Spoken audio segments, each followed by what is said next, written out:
আসসালামু আলাইকুম। কি অবস্থা, সবাই ভালো আছেন?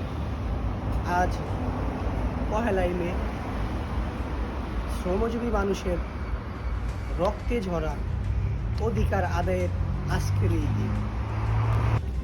যুক্তরাষ্ট্রের শিকাগো শহরের হিমার্কেটের শ্রমিকরা রাস্তায় নেমে পড়ে। রাস্তায় নামার পরে তাদের উপরে গুলিবর্ষণ করে।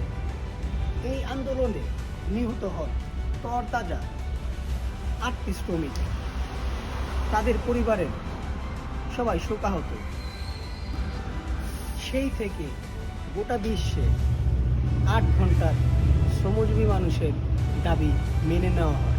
সেই থেকে গোটা বিশ্বে পালিত হচ্ছে পহেলাই মে বিশ্ব শ্রমিক দিবস। ভালো থাকবেন।